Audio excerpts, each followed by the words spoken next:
अस्सलाम वालेकुम, कैसे हैं आप सब? उम्मीद है आप सब जहाँ भी होंगे खैर खैरियत से होंगे। Today's lecture is about helping children with behavioural and emotional disabilities. Her lecture में हम एक ही बात बार बार रिपीट करते हैं कि आर्ट थेरेपी एक सेफ़ आउटलेट प्रोवाइड करती है, एक सेफ़ स्पेस प्रोवाइड करती है, एक नॉन जजमेंटल स्पेस प्रोवाइड करती है टू इंडिविजुअल्स, टू पीपल और टू चिल्ड्रन विद डिसेबिलिटीज़ और with any kind of problem to express and their emotions and their feelings. इसी तरह से आज हम बात करेंगे उन बच्चों की जो बिहेवियरल और इमोशनल डिफ़िकल्टीज़ के साथ आते हैं, जिनको बिहेवियरल या इमोशनल प्रॉब्लम्स आती हैं। अब ये बिहेवियरल या इमोशनल प्रॉब्लम्स कौन-कौन सी हो सकती हैं? जो बच्चे बिहेवियरल या इमोशनल प्रॉब्लम्स के साथ आते हैं, उनको अपने इमोशंस को रेगुलेट करने में प्रॉब्लम आ सकती है। वो एंगर, सैडनेस और फ्रस्ट्रेशन के इश्यूज़ के साथ हो सकते हैं। इसके अलावा उनको अपने फीलिंग्स को एक्सप्रेस करने में प्रॉब्लम आ सकती है या अपनी फीलिंग्स को, अपने इमोशंस को अंडरस्टैंड करने में प्रॉब्लम्स आ सकती हैं। Other than this they can also face challenges in social interactions. वो सोशलाइज़ नहीं कर सकते, उनको सोशल इंटरैक्शंस में प्रॉब्लम आती है। इसके अलावा उनको एंग्ज़ायटी इश्यूज़ हो सकते हैं, विथड्रॉल इश्यूज़ हो सकते हैं और एग्रेसिव बिहेवियर हो सकता है। Other than this they can also have low self confidence and a poor self image. Again यहाँ पे क्वेश्चन आता है कि आर्ट थेरेपी कैसे हेल्प आउट करेगी? तो आर्ट थेरेपी इन बच्चों को हेल्प आउट करती है by supporting them in allowing expression of emotions through images and colours. बार बार इस टेक्निक को एक्सप्लेन किया गया है कि कलर्स को इमोशंस के साथ लेबलाइज करके या इमेजेस के थ्रू इमोशंस को रेगुलेट करके इस आर्ट थेरेपी अप्लाई की जा सकती है। इसके अलावा हम डिफरेंट इमेजेस यूज़ करके हेल्प आउट कर सकते हैं इन expressing emotions. Other than this art therapy help out करती है in improving self control and emotional regulation. It helps these children in reducing stress and anxiety. It helps individuals in enhancing communication with therapist and parents. One two one conversation को enhance करने में, communication को enhance करने में help out करती है। इसके अलावा art therapy encourages these individuals in problem solving and coping skills. Moving forward next हमारे पास आता है कि how art helps in dealing with everyday challenges और एवरीडे थ्रेशोल्ड्स। डेली लाइफ में हमारे पास बहुत सारे चैलेंजेस आते हैं, बहुत सारे प्रॉब्लम्स आते हैं जो कि इतने मेजर लेवल के नहीं होते हैं, but still mostly individuals struggle with those challenges, with those thresholds. उनको कैसे कोप अप करना है, कैसे उन सिचुएशंस को सॉल्व करना है, उन सिचुएशन में से कैसे निकलना है, इन चीज़ों में उन इंडिविजुअल्स को बहुत डिफ़िकल्टीज़ आती हैं। और ये सिचुएशंस, ये छोटे छोटे चैलेंजेस ओवरवेल्म फील करवा सकते हैं, स्पेशली बच्चों को जिनको इमोशनल जब बिहेवियरल डिफ़िकल्टीज़ हैं, उनको इस चीज़ में बहुत प्रॉब्लम हो सकती है। अब ये एवरीडे थ्रेशोल्ड्स या एवरीडे चैलेंजेस कौन-कौन से हो सकते हैं? It can be moving from play time to homework, transition, किसी भी तरह की ट्रांज़िशन होगी, एक टास्क से दूसरे टास्क में ट्रांज़िशन होगी, एक सेटिंग से दूसरी सेटिंग में ट्रांज़िशन होगी। तो जिन बच्चों को, जिन इंडिविजुअल्स को इमोशनल और बिहेवियरल इश्यूज़ हैं, उनको इस चीज़ में प्रॉब्लम आ सकती है, ये उनके लिए चैलेंजिंग हो सकता है। इसके अलावा ट्रांज़िशन किस तरह की हो सकती है? It can B waking up and getting ready for school. इस चीज़ में चैलेंजेस फेस करने पड़ सकते हैं। अगर हम एडल्ट्स की बात करें तो waking up and moving towards the office, corporate life में हमारा बहुत ज़्यादा स्ट्रेस होता है, तो ये चीज़ वहाँ पे भी इम्प्लीमेंट होती है। इसके अलावा shifting from one activity to another, किसी भी एक एक्टिविटी से हम एकदम सडनली हम दूसरी एक्टिविटी में इन्वॉल्व हो जाइए, हमें ये कमांड मिले कि इस एक्टिविटी को छोड़ दो, अब दूसरी एक्टिविटी में आपने जाना है, तो वो चीज़ भी ओवरवेलमिंग हो सकती है, चैलेंजिंग हो सकती है। इसके अलावा handling frustration when things don't go their way, जब हम एक चीज़ एक्सपेक्ट कर रहे होते हैं और वो चीज़ हमारे अकॉर्डिंग नहीं जाती तो हम फ्रस्ट्रेट हो जाते हैं। तो आर्ट हेल्प करते हैं ऐसे लोगों को उस फ्रस्ट्रेशन को हैंडल करने में। इसके अलावा following daily routines, sometimes daily routine को फॉलो करने में भी प्रॉब्लम आती है। जब एंग्जाइटी का लेवल हाई होता है, जब स्ट्रेस का लेवल हाई होता है, लो फ्रस्ट्रेशन टॉलरेंस होती है, लो स्ट्रेस टॉलरेंस होती है, तो उस टाइम पे डेली रूटीन्स को फॉलो करने में भी प्रॉब्लम आ रही होती है। अब एवरीडे ट्रांजिशंस का, एवरीडे चैलेंजेस का, एंड थ्रेशोल्ड्स का क्या इम्पैक्ट आता है हमारी डेली लाइफ पे, इमोशनल इम्पैक्ट क्या आता है? तो ये ट्रांजिशंस डिफरेंट प्रॉब्लम्स कॉज कर सकती हैं। They can cause stress, anxiety, anger, they can cause resistance and they can also cause emotional overwhelm. अब हमारे पास क्वेश्चन ये आता है कि आर्ट थेरेपी किस तरह से इन इंडिविजुअल्स को हेल्प आउट करती है। तो बार बार एक ही चीज़ को एक्सप्लेन किया गया है कि art therapy safe space provide करती है to express emotions. It helps in reducing stress through calming creative activities. Different creative activities use की जा सकती हैं। वो कौन सी एक्टिविटीज़ हैं ये मैं आगे एक्सप्लेन करूँगी। इसके अलावा हेल्प किया जा सकता है इन इंडिविजुअल्स को to visualize and understand their feelings. Also, art therapy helps these individuals in creating a sense of control and preparing mentally for transitions. Art therapy transitions के लिए mentally prepare करने में बहुत ज़्यादा help out होती है। अब बात करते हैं टेक्निक्स की कि हम कौन कौन सी टेक्निक्स यूज़ कर सकते हैं। इन टेक्निक्स में सबसे पहले हमारे पास आता है विजुअल मेटाफर ड्राइंग। अब विजुअल मेटाफर ड्राइंग क्या है? इसमें एक चाइल्ड जो है वो अपनी फेवरेट एक्टिविटी और एक स्ट्रेसफुल एक्टिविटी, इन दोनों में से किसी भी एक चीज़ को ड्रॉ कर सकता है। अब ये किस तरह से होती है? इसमें हम कोई भी इमेज ड्रॉ करते हैं, कोई इमेज क्रिएट करते हैं जो कि रिप्रेजेंट कर रही होती है या तो हमारे इमोशंस को। These emotions can be unmet emotions जो कि अभी तक, या हमारी फीलिंग्स ऐसी जो हम एक्सप्रेस नहीं कर पा रहे, उन फीलिंग्स को एज एन इमेज ड्रॉ किया जाता है या उन इमोशंस को एज इमेज ड्रॉ किया जाता है। This helps in expressing the emotions and feelings of the client. इसके अलावा सेकंड जो हम यूज़ कर सकते हैं it is clay modelling. Clay modelling में child creates an transition object. It can be bridge, door और pathway. These those transition objects are drawn जो कि सिम्बलाइज करते हैं ट्रांजिशन को। डोर जैसे हम अगर एक डोर बना रहे हैं तो हम रूम से लिविंग रूम में जा रहे हैं, बेडरूम से लिविंग रूम में जा रहे हैं, या लिविंग रूम से हम ड्राइंग रूम में जा रहे हैं, तो ये ट्रांजिशन है, एक रूम से दूसरे रूम में ट्रांजिशन हो रही है। ठीक है, तो इस तरह की चीज़ें हम करवा सकते हैं, क्रिएट करवा सकते हैं एक चाइल्ड से। इसके अलावा एक और टेक्निक है इमोशन कलर्स एक्टिविटी। इस टेक्निक में हम चिल्ड्रन को, एक चाइल्ड को या इंडिविजुअल को हम ये सजेस्ट करते हैं, ये हम कमांड देते हैं, उनको ये प्रॉम्प्ट देते हैं कि आप जो भी फील कर रहे हो उसको किसी भी एक कलर के साथ आप उसको लेबलाइज कर दो, और वो लेबल क्या होगा वो चाइल्ड ख़ुद डिसाइड करेगा। वो चाइल्ड हमें ख़ुद बताएगा। डेली लाइफ में जो भी चैलेंजेस फेस कर रहे हैं वो इंडिविजुअल हमें ख़ुद बताएगा कि आप फॉर इंस्टेंस कि ये इमोशन मेरा जो हमारी फीलिंग है वो इस कलर के साथ मैं रिप्रेजेंट कर रहा हूँ, उसको लेबलाइज कर रहा हूँ। नेक्स्ट हमारे पास आता है separation anxiety. Separation anxiety is one of the most common problems जो कि चिल्ड्रन फेस करते हैं या इंडिविजुअल्स फेस करते हैं। ये ज़्यादा बच्चों में होती है। जो यंग एडल्ट्स हैं, जो एडोलेसेंट्स हैं, उनमें सेपरेशन एंग्जाइटी इतनी ज़्यादा नहीं होती, बच्चों में ये चीज़ ज़्यादा होती है। सबसे पहले सेपरेशन एंग्जाइटी को समझ लेते हैं कि ये क्या है। Separation anxiety is a condition in which a child feels intense fear और डिस्ट्रेस। जब भी उसको चाइल्ड को अपने उनके पेरेंट्स के साथ से अलग किया जाए या उसके पेरेंट्स दूर हों, कहीं बाहर जाएं, प्राइमरी केयर गिवर कहीं बाहर जाएं, तो उनको एक स्ट्रेस, फीलिंग ऑफ डिस्ट्रेस जो है वो फील होता है। It is common in young children but it becomes problematic जब फियर जो एक्सेसिव हो और परसिस्टेंट हो, तो ये एक प्रॉब्लमैटिक कंडीशन बन जाती है और ग्रेजुअली ये फिर डिसऑर्डर में कन्वर्ट हो जाता है।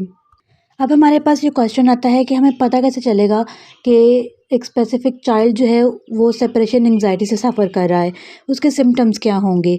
तो वो चाइल्ड जो है ही विल क्राई और cling to parents, he will refuse to attend school or daycare, he will have fear of something bad will happen to their parents।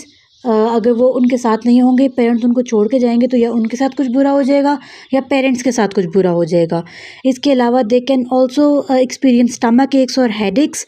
इसके अलावा they can feel anxious at bedtime और during goodbyes, because जब भी वो parents से दूर होंगे, parents से अलग होंगे, उनको ये सिम्टम्स आ सकते हैं। अब एक केस है, केस स्टडी है, उसमें उस बच्ची को, the child was almost 4 to 5 years old, और उस बच्ची को स्टमक एक्स की कंप्लेन थी, वॉमिटिंग की, स्टमक एक्स की कंप्लेन थी। फिज़िकल सिम्टम्स कोई नहीं थे। फिजिशियंस के पास लेके जाया गया, डॉक्टर्स के पास लेके जाया गया, कोई सिम्टम्स नहीं थे, कोई बीमारी, कोई इशू नहीं था। फिर साइकोलॉजिस्ट के पास उसको भेजा गया, तो वहाँ पे सेपरेशन एंग्जाइटी डायग्नोज हुआ। The child was suffering from separation anxiety. उसकी हिस्ट्री में भी ये चीज़ थी कि that girl she refuses to go to school, और जब वो स्कूल जाती भी थी तो पूरा टाइम 2 3 4 घंटे जितना भी टाइम था उसकी मदर वहाँ स्कूल में ही होती थी और वो बार बार आके चेक करती थी या अपनी मदर को क्लासरूम में बुलाती थी ये चेक करने के लिए कि मेरी मदर यहाँ पे हैं या नहीं हैं। तो ये सेपरेशन एंग्जाइटी की एक एग्जांपल थी हमारे पास। तो अब सेपरेशन एंग्जाइटी में के जो इंडिविजुअल्स होते हैं उनको आर्ट थेरेपी किस तरह से हेल्प आउट करती है।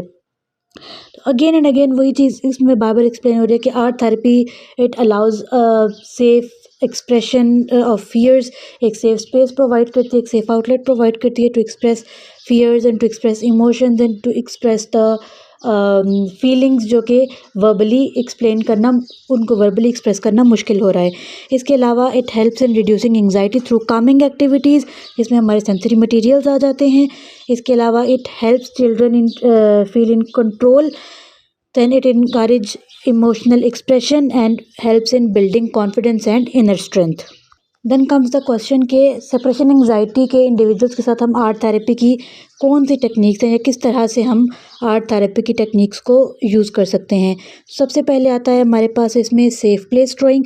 Safe place drawing is about creating a mental image of safety. Her individual की कोई ना कोई सेफ स्पेस होती है। किसी के लिए मदर की लैब सेफ स्पेस हो सकती है, किसी के लिए अपना बेडरूम सेफ स्पेस हो सकता है। ये चीज़ें भी individual to individual, person to person vary करती हैं। तो एक मेंटल इमेज बनाना होता है उस सेफ स्पेस का, जो भी उस प्लेस का, उस स्पेस का जो हमारे लिए सेफ होती है। तो हम हम ये कह सकते हैं कि through guidance, through verbal prompt हम ये सेफ प्लेस ड्राइंग या सेफ प्लेस इमेजिनेशन हम इस टेक्निक को यूज़ करते हैं। इसके बाद हमारे पास टेक्निक आती है स्टोरी टेलिंग थ्रू आर्ट। इसमें हम ये करते हैं कि पूरे दिन की पेरेंट्स से जब बच्चा अलग हुआ उस टाइम से लेके जब तक पेरेंट्स वापस आए उस बच्चे के पास, ये सारे इस चीज़ के दौरान जितनी भी एक्टिविटीज़ हुई हैं, इन सब चीज़ों को या जितनी भी एक्टिविटीज़ हम कर सकते हैं, इन सब चीज़ों को in a form of story हम चाइल्ड को या उस इंडिविजुअल को एक्सप्लेन करते हैं। तो दिस इज़ एक technique of story telling through art. Then हमारे पास आता है feelings drawing. Feelings drawing is all about expressing emotions through colours and symbols. जो भी इमोशंस, जो भी फियर्स, जो भी फीलिंग्स हैं उनको कलर्स या सिम्बल्स के साथ लेबलाइज करना है।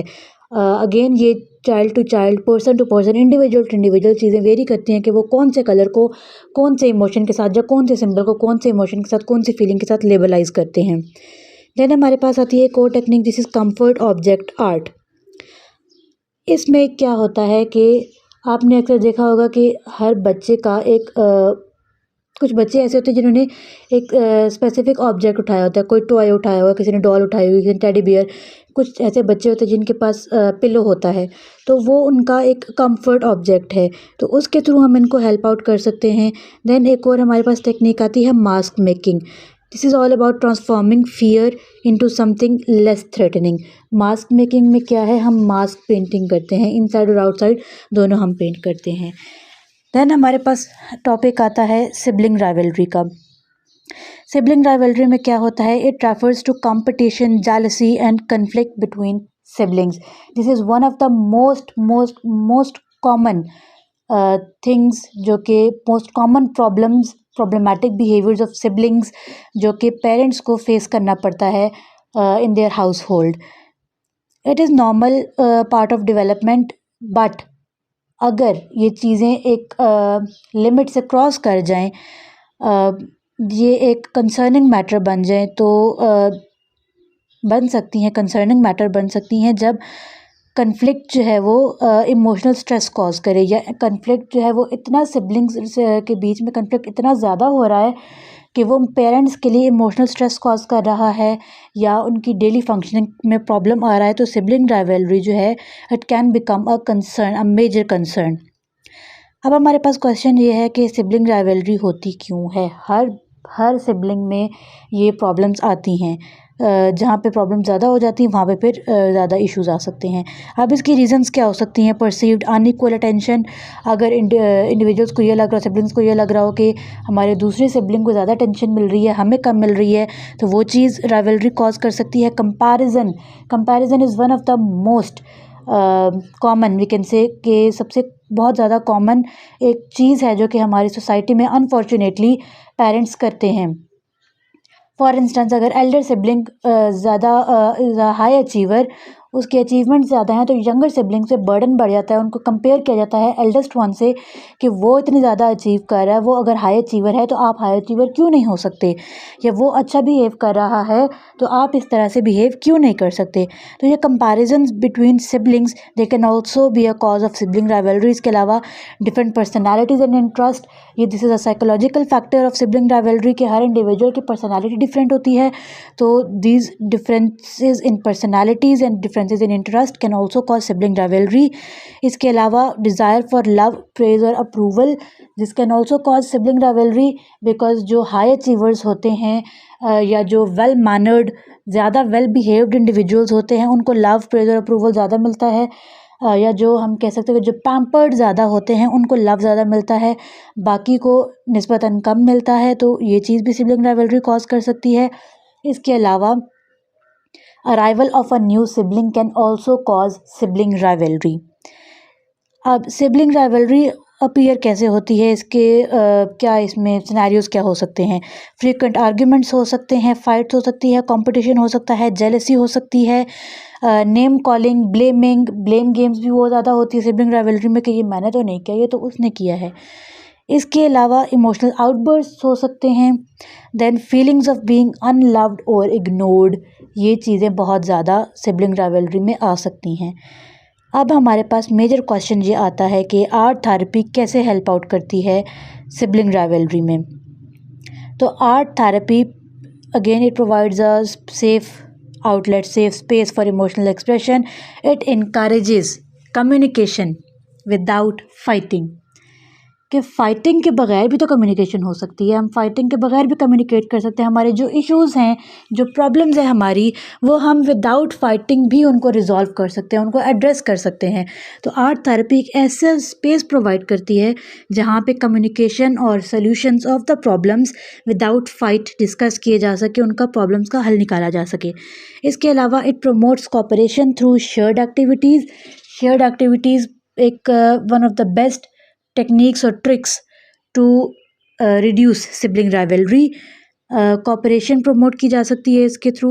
इसके अलावा we can build empathy between siblings through art therapy, and we can also improve emotional regulation in siblings through art therapy. अब कौन कौन सी टेक्निक्स ऐसी हैं जो हम अप्लाई कर सकते हैं। फर्स्ट ऑफ ऑल है joint art projects, shared paintings और शेयर्ड क्ले वर्क। उनको एक टास्क दे दिया जाए कि आपने ये चीज़ क्रिएट करनी है और आपने कंबाइंड वे में वर्क करना है, आपने सोलो वर्क नहीं करना। तो वो चीज़ इमोशनल अंडरस्टैंडिंग डेवलप करती है सिबलिंग के बीच में। इसके अलावा रोल रिवर्सल ड्राइंग, के हम रोल रिवर्स करवा देंगे कि जिन भी दो सिबलिंग्स हैं, फॉर एग्जांपल अगर एल्डेस्ट और यंगेस्ट का कंपटीशन चल रहा है या प्रॉब्लम चल रहा है, तो हम यंगेस्ट को एल्डेस्ट के रोल में डाल देंगे और एल्डेस्ट को यंगेस्ट के रोल में डाल देंगे कि उनकी जो रिस्पॉन्सिबिलिटीज़ थी वो अब आपने फुलफ़िल करनी है।